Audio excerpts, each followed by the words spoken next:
Welcome to the Strong Exercise Emporium. Here we're going to go through all of the exercises that you have in your program so you can learn the proper form, function, and focus of each of the exercises to make sure you get the maximum benefit from all the effort that you put in. All right, let's get started. So the first exercise we want to work on is the chest fly. Now, your pectoral muscle has two insertion points, okay? That has one here along the clavicle and one here along the sternum. And that's what we're focusing on when we're talking about flies. Okay, so regardless of whether or not you're going to be lying down, using dumbbells, using resistance bands, using cables, whatever it is, the motion is going to be the same, the focus is going to be the same. Okay, so let's talk about it. What you want to do is you want to first in position, get yourself all lined up. So you want your shoulders back, right? Proper positioning, proper posture. And you're going to line your arms up that they're roughly about right here, right at the bottom in that rib cage, okay? And this is extremely important because as you're doing these flies, if you start lifting up, if you start coming up here, now your shoulders are going to be doing a lot of the work and you're going to create a lot of tension and a lot of discomfort and pain, okay? So we're coming down here. And now when you come into the middle, what you're doing is you're keeping your elbows close to the body and you're squeezing that chest together. Again, if you start to turn your elbows out, you don't get that squeeze, right? As you can see very clearly the difference of keeping my elbows in and seeing that contraction right here in that muscle. Now, if you're doing it alternating one arm, still same principle, okay? You're gonna stand, you're gonna make sure you're focused and square, and you're gonna bring that arm out and you're gonna get that squeeze, okay? So just make sure that when you're doing these, you're not rolling, keeping yourself nice and square, and you squeeze just like that. So I encourage you to try a couple without any weights first. Make sure you feel that tight contraction. Once you got that down, that concentration, that focus, then start adding some weights to make it more challenging. So the next exercise we're gonna discuss is the lateral shoulder raise, okay? It's essential for all of the muscles in your body to be used properly and correctly, and the shoulder is no exception. We live in a world where we are curled inward, right? We work on computers, we've been writing books since kindergarten, so internal rotation of the shoulders is very, very common. What we want to do is we want to open those up and strengthen the shoulder muscles and all three of them. Yes, there's three muscles in there, all right? So first thing you're gonna do is you're gonna get the proper posture. So let's do that by opening up the hands like the Vitruvian Man, right? The Leonardo da Vinci, right? Exactly, you know it, right? And you're gonna notice that just by flipping those palms over, it's gonna bring those shoulders back. Now, hold them in that position, right? Perfect, so now you're in nice proper posture. You got a nice straight back, the shoulders are back. Now we're gonna do a lateral raise. So regardless of weight or no weight, okay? What you're gonna do is you're gonna come up nice and even, just like that. You're gonna come up here, right? Don't throw it up to this area. You're going too high, okay? We're coming up right here, right into that good T formation. And when you're doing it, nice and slow and controlled. Concentrate, focus, make sure that shoulder muscle is doing the contraction. The faster you go, momentum is going to bring you through the exercise, not your muscles. And if you have to heave it, keep doing this. If you're hoisting it up, it's too heavy, right? Nice and light, nice and contraction. Because with the right focus, you're getting the proper contraction right up here, right? This is going to focus on the mid-deltoids. You have anterior and posterior deltoids and your traps all being activated.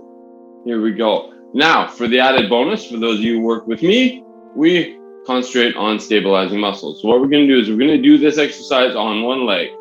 But I'm not going to make you stand on one leg because that's a little bit much. When you're standing on one leg, you could be doing this while you're trying. That's a bit much, okay? Don't worry about it. What you're going to do is you're going to put your back foot on your toe. Okay, so that back foot's on your toe. So now your stabilizing muscles here have to work to keep you straight. Your core has to be engaged. And now you go. So now you're activating more muscles of your body. You're gonna be nice and strong, and you get it done right.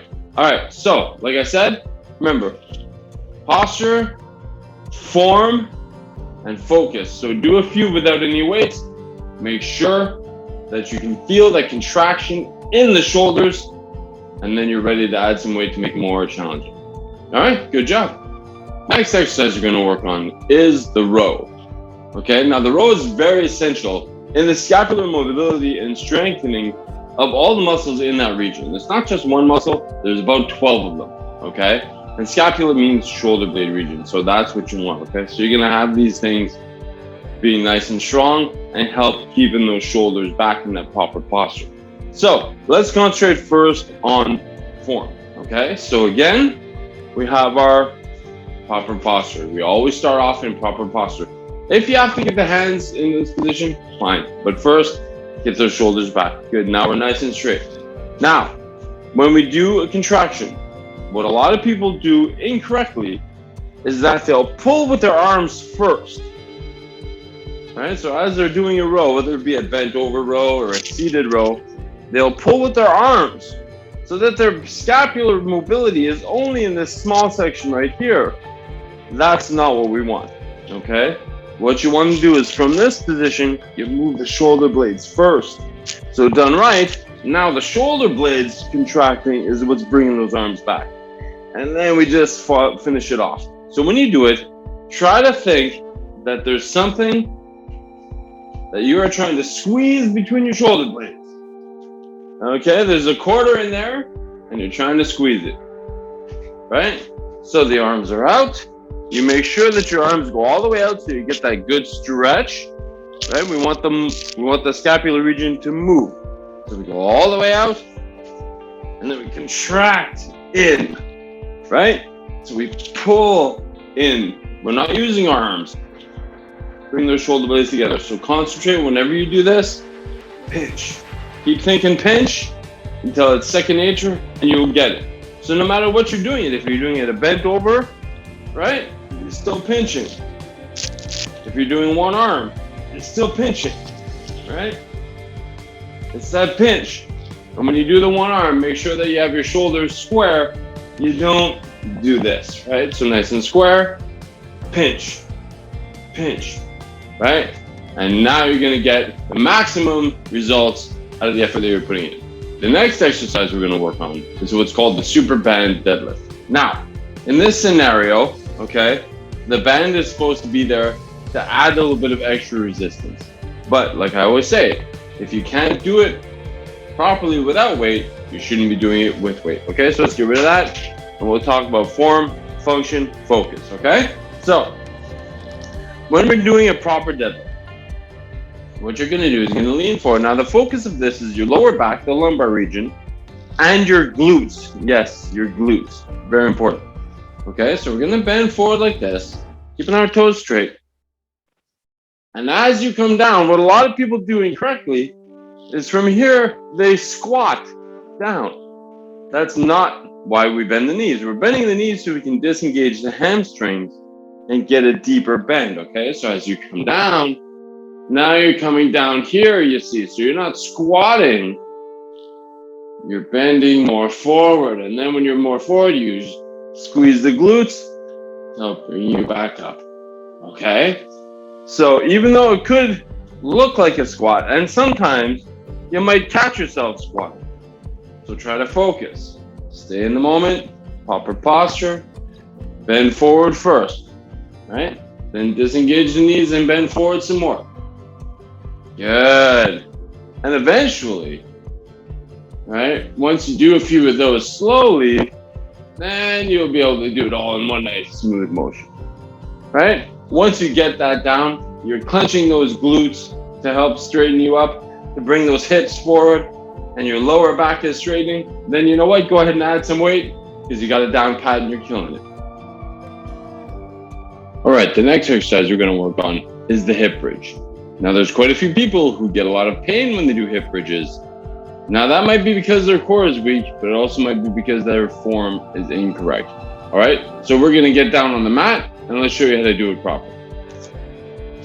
All right, so here we are, ready to do our hip bridge. Now you have to remember the hip bridge, yes, these are your hips, but this is the entire region from all the way here right to about here. It needs to be activated in order to get these hips to move, okay? Your core is not just these 6 abs here. It's right here, it's your transverse abdominis, go all the way around the body, right? And your glutes are really, should be considered part of the core also.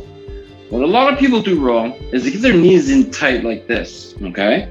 And then as they push up, they're pushing their hips up by pressing their feet into the floor and pressing their shoulders into the floor. So they're really forcing that back up without properly engaging the core. Issue with that is that it causes a lot of back pain. So here's what you're gonna do. You're gonna stretch your legs out a little bit. All right, obviously your feet have to be flat on the floor. Now you're gonna engage this core, you're gonna brace your abs. So what bracing your abs would be like? So imagine you have a pet and they're about to jump on you, okay? So you're flexing, you're not pushing your muscles out. You're flexing. Ideally, you're pulling them inward, right? Nice and tight. Now, from this position, your glutes are gonna flex and they're gonna push your hips up, okay? So you're not really, so your legs can be actually relaxed in this scenario. Your core needs to be tight and your glutes do the work to get you up and get that hip bridge in. You don't have to go past this straight region, right? You don't have to go all the way up here. That's absurd. You just need to come up here tight, make sure this is engaged, make sure the glutes are engaged, and you're good to go. You're doing the proper hip bridge. So the next exercise we're going to focus on is the calf raise. Calves are extremely important part of the body that not a lot of people give it credit, okay? So right down here is what's going to help all of your walking, right? All of your stability, all of your strength. When you do a calf raise, it needs to be controlled, right? So we come up and then we come down. You don't want to be popping. And that's not a calf raise, right? I mean, it is, but that's not going to get you the benefit that you want. You want maximum benefit for the effort you put in. So control, 2 up, 2 down. 1, 2, 1, 2. 1, 2, 1, 2. You don't have to hold it, just get to the top. Now, because you're working with me, and I always make things a little bit more challenging, but a little bit more effective, what you're gonna do is you're gonna start with a pull of those toes. Because you have muscles in the front of your leg, you see. The calf is that entire region. So what I suggest, because what's gonna happen is it's an unnatural feeling, is you're gonna pull on your toes and you can do this, or you're gonna fall back, right? We don't want that. So hold on to something, countertop, lean on the wall, whatever it is. So you get that contraction in the front, so your shins are nice and strong, and then through there, straighten up and push all the way up into your calf raise, and then down. Good. So pull up, all the way through, and down, right? 1, 2, 1, 2, 1, 2, 1, 2. You got it. So that is a proper calf raise. The toe is a little bit of a bonus, but you're gonna notice the effect of it really, really quickly. So it's worth putting in that little extra effort. You guys are killing it. Next exercise we're gonna work on is the jump squat.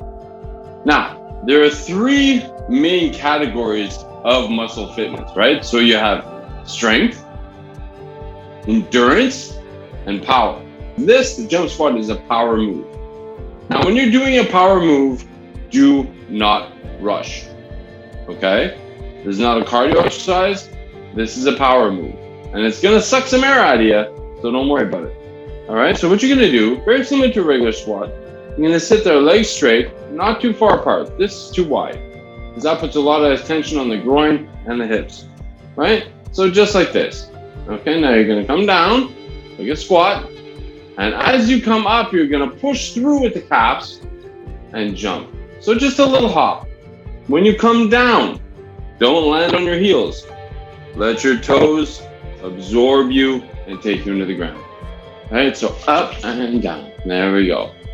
1, just like that, right? So now we're not taking the impact in all our joints, because we always have to be careful of our joints when we're doing all of these exercises, because as we fatigue the muscles, the joints will be the next things to take on the load. Okay, so let's make sure we're nice to them. If you start to get a little bit tired, you should stop and take a break. Even if your set says you should go to 15, if you're finding yourself getting a little bit tired, or maybe your joints are a little bit sore, stop. Okay, don't push yourself to a point where you're in pain and then have to recover from that pain. Okay, but power is important. So we'll try a couple. Maybe this week you'll do 3. Maybe next week you'll do 5, and we'll progress from there. Don't get discouraged. You're gonna make it. The next exercise you're gonna work on are jumping jacks. Now, jumping jacks are a lot more challenging than we usually give you credit for, right? We all used to do them as a kid when we were in elementary school. Now as an adult, not too easy. The biggest problem that people do with jumping jacks is as they do them, they land on their heels, right? And what that does is that creates a shock wave that runs up through their body. If you're landing hard each time, it's going right up through your legs, up into your spine, could create lower back problems, could create neck tension, could create headaches, because it just runs up your entire body. When you're doing a jumping jack, you want to do it gingerly, and you want to absorb the blow. Pretend as if someone is sleeping right there. Okay? Someone is really, they're sleeping, and they're the crappiest person in the world. You do not want to wake them up, so you're going to do this nice and quiet. So let's try to do this. I'm going to lower my voice. Let's try to do this without any sound. I'm going to hear how much sound I make. Okay? So here we go.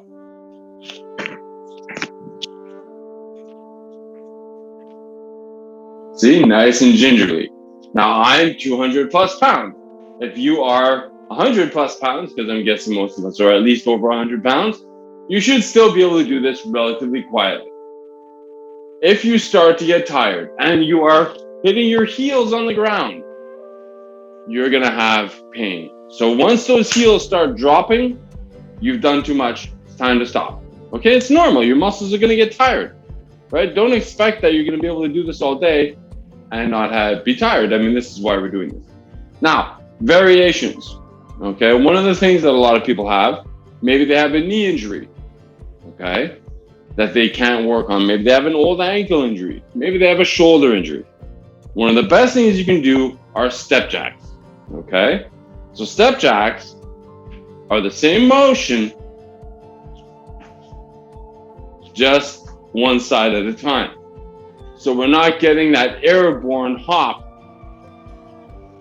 Now, by doing these, what you gotta do is you always make sure your heels come in, right? Because you have the abduction muscles, which go away from the body, and the adduction muscles will bring them into the body. Okay, so we want to do that. And if you notice, my arms aren't going all the way up because of that potential shoulder injury. If you want, you can do that, sure, if your shoulder is doing fine. So step jacks are a great alternative to jumping jacks. So if your program says jumping jacks, and you know what, you're finding you can do maybe 5, and then you start to have problems, but you don't want to quit, then lean into the step jacks. Great way to finish it off without too much pain or impact. I hope that helped you out, and we'll see you next time.